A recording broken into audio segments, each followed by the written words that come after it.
सभी के शरीर में बैठी आत्माओं को प्रणाम। इस बसंत उत्सव की, बसंत पंचमी की हार्दिक शुभकामनाएं। माँ कुंभ के इस महा उत्सव में शामिल सभी साथियों को अभिनंदन, वंदन। बिहारी जी कहते हैं, तंत्री नाद कवित्र रस सरस राग रतिरंग, अन बूढ़े बूढ़े तरे जे बूढ़े सब अंग। कृष्ण भगवान ने भी गीता में अर्जुन से कहते हैं, ऋतु नाम कुसुमार कर, ऋतुओं में मैं बसंत हूँ। बसंत मूलतः कामदेव और विश्व की मोहिनी रति का पुत्र है।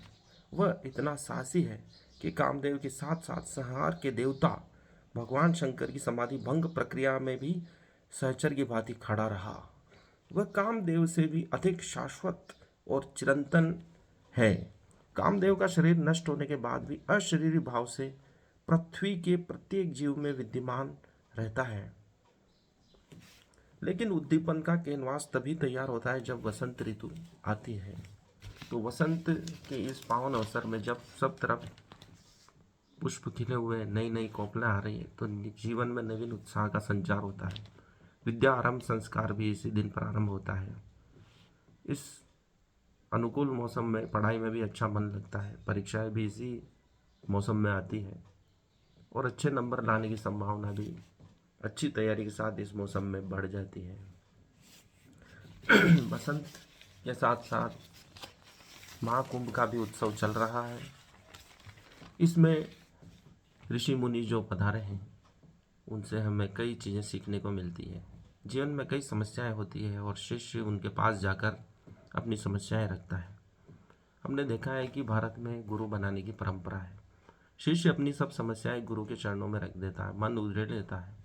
उसे पूरा विश्वास होता है कि गुरु मेरी सब समस्याओं का हल कर देंगे, इसलिए वो छोटी से छोटी बात भी उनको बता देता है।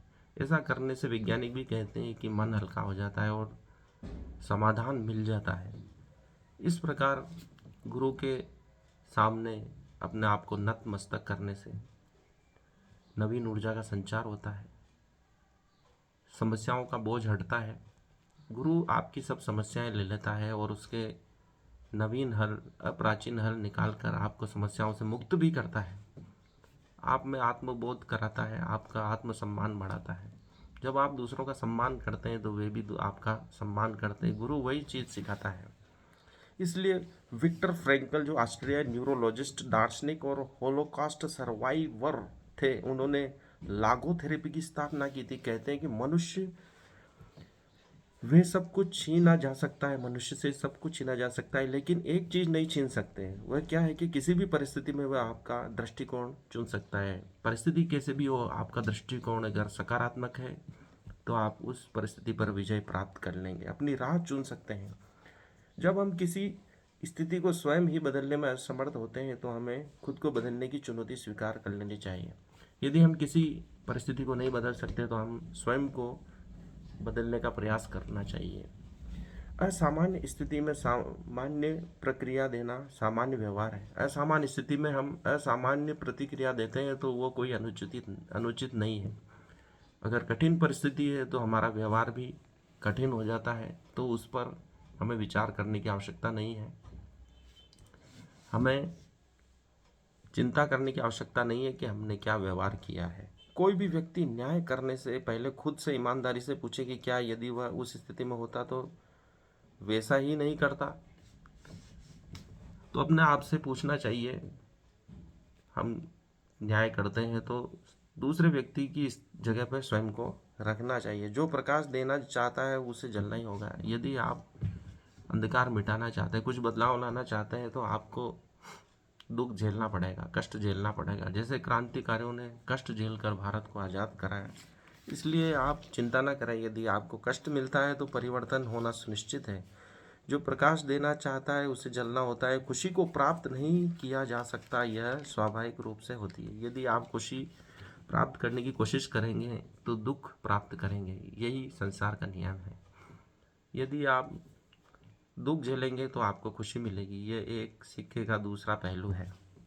इसलिए आप स्वाभाविक रूप से रहें, जैसा है वैसे रहें। जीवन कभी भी परिस्थितियों से असहनीय नहीं बनता, बल्कि अर्थ और उद्देश्य की कमी के कारण यह असहनीय बन जाता है। यदि आपके जीवन में कोई उद्देश्य नहीं है तो आप दुखी रहेंगे। इसलिए एक उद्देश्य निर्धारित करें और उसको प्राप्त करने में लग जाए, तो आपको आने वाले संकट कभी संकट दिखाई नहीं देंगे। समस्याएं उत्पन्न करें। कृष्ण भगवान कहते थे कि जिस दिन मेरे को कोई समस्या नहीं मिलती है मुझे अधूरा सा लगता है जीवन। इसलिए समस्याओं से डरे नहीं, उनका सामना करना सीखें।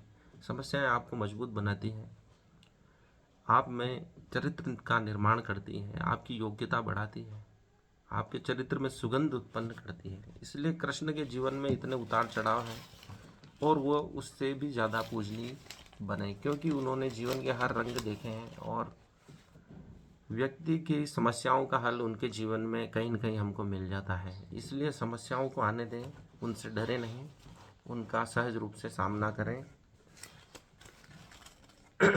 किसी भी समस्या में हमें आगे बढ़कर भाग नहीं लेना चाहिए। एक बंदर की कहानी चीन में प्रचलित है जो बहुत ही चमत्कारिक था और सभी बंदरों से असामान्य था, लेकिन वो चीन में बहुत उत्पात मचाता था। एक दिन राजा ने तीरंदाजों को एकत्र किया और कहा कि उसे पकड़ लाओ, लेकिन एक पेड़ पर बैठा हुआ बंदर इधर उधर उछल कूद करता और तीरंदाजों को भी चकमा देता था। वो अपने तरह तरह के करतब से उन्हें आश्चर्यचकित कर देता था। लेकिन राजा ने कहा कि सभी तीरंदाजों को एकत्र करो और उसे घेर लो। सभी ने एक साथ तीर चलाए और वो मारा गया। इसलिए अपने से बलशाली के सामने अपनी प्रतिभा नहीं दिखानी चाहिए, जैसा कि उस बंदर ने किया। ये जीवन में भी सीखने को मिलता है कि हम परिस्थिति के अनुसार निर्णय लें और अपनी जीवन की समस्याओं को अलग नज़रिए से देखना शुरू करें। ये देखो कहाँ कहाँ किस क्षेत्र में आनंद लिया जा सकता है। यदि आप दुखी हैं तो आपको आनंद लेने की कला नहीं आती है। हर चीज़ में कोई न कोई ऐसा पॉइंट होता है जो आपके अनुकूल होता है, इसलिए आनंद लेना सीखें। जैसे महाकुंभ के ऋषि मुनि विपरीत परिस्थिति में भी सुखी हैं, आनंदित हैं। इसी कारण भक्त लोग उनके दर्शन करने आते हैं और आनंदित रहते हैं। आनंद लेने का प्रयास करें, क्योंकि आनंद ही जीवन है। क्योंकि एक कथा ऐसी आती है कि एक व्यक्ति आत्महत्या करने जा रहा था और उसके दोस्त ने रोका। उसने कहा कि गांव के बाहर एक गुरुजी आए हैं, वह आपकी सब समस्याओं का हल कर देंगे। आत्महत्या करना छोड़कर वह गुरुजी के पास गया। उसने गुरुजी से कहा कि मेरी परिवार में बहुत समस्याएं हैं, घर छोटा है और सास ससुर सभी आकर उसमें रहते हैं, मेरे 10-15 बच्चे हैं, वो उछल कूद मचाते हैं और मैं दुखी रहता हूँ। गुरुजी ने कहा मैं तेरी समस्या का हल कर दूंगा, लेकिन तुझे मेरी बात मानना पड़ेगी। इस आश्रम के सभी पशु, बकरी, घोड़े सब तुझे अपने घर में बांधना पड़ेंगे 1 महीने तक। शिष्य मरता क्या न करता, उसे अपनी समस्या का हल चाहिए था, क्योंकि वह जीवन को दांव पर लगाने को तैयार था। तो यह चुनौती भी उसने स्वीकार करी। 1-2 दिन में ही उसकी हालत और ख़राब हो गई। बकरियां, गाय, भैंस, घोड़े, मुर्गियां सब एक ही कमरे में एकत्र थे। सास ससुर बच्चे सभी उछल कूद मचाते थे। लेकिन थोड़े दिन बाद गुरुजी ने कहा कि सभी घोड़े, जो भी आश्रम के जीव थे, उनको लेकर आ जाओ। तो शिष्य वापस सभी को लेकर गया और फिर उसने देखा कि अब जीवन में आनंद आ रहा है। घोड़े, हाथी, बकरियां, मुर्गे सब चले गए हैं और वही जो सास ससुर दुख देते थे वह भी उसे अच्छे लगने लगे। बच्चे भी उछल कूद मचा रहे थे, वो कोई समस्या लगने नहीं लगी। दूसरे दिन वह गुरुजी के पास आकर बोला कि गुरुजी आपने चमत्कार कर दिया, 1 महीने से पहले ही मुझे शांति प्राप्त हो गई। तो ये कैसे हुआ, मुझे बस समझाने का कष्ट करें। तो गुरुजी ने कहा तू ही बताए, मुझे तू ही समझाएगा कि तेरे जीवन में आनंद क्यों आया। तो शिष्य ने कहा कि ये सब चले गए और मुझे ऐसा लगता है कि घर पूरा खाली हो गया है। तो गुरुजी ने कहा कि तुम्हारे सास ससुर न अब दिक्कत नहीं करते हैं, कि कोई दिक्कत नहीं करते हैं, वो जैसा कहते हैं मैं कर लेता हूँ, मैं कहता हूँ वैसा वो भी कर लेते हैं। बच्चे उछल कूद करते हैं, लेकिन वो मुझे नहीं लगता है कि परेशान कर रहे हैं। मैं उनकी बात मानता हूँ तो वो भी थोड़ी बहुत मेरी बात मान लेते हैं। अब जीवन आनंद से गुजर रहा था। गुरुजी ने कहा कि जीवन में समस्याएं आती रहेगी, जीवन का नाम ही समस्या है, क्योंकि भगवान बुद्ध ने कहा है कि जीवन ही दुख है, लेकिन उस दुख से निवारण का उपाय है। तुम्हारे जीवन में समस्याएं थी, मैंने और बढ़ा दी, फिर उस बढ़ी हुई समस्या को मैंने वापस निकाल लिया, तो तुम्हें लगा कि मेरी सब जीवन की समस्याएं हल हो गई हैं। इसलिए जीवन में समस्याएं तो आती रहेगी, बस तुम उसको देखते जाओ, उसे सहन करते जाओ, तो वह तुम्हें कठिन नहीं लगेगी। यही महाकुंभ में हमें ऋषि मुनियों से, संतों से सीखने को मिलता है कि जीवन की समस्याओं से कैसे दूर रहा जाए, विपरीत परिस्थिति में कैसा रहा जाए। हमारे साथ पाप कर्म प्रयागराज में डुबकी लगाने से दूर इस प्रकार से होंगे, क्योंकि हम सब समस्याओं से मुक्त होना चाहते हैं, हमारे पापों से मुक्त होना चाहते हैं। यही इस महाकुंभ का उद्देश्य है।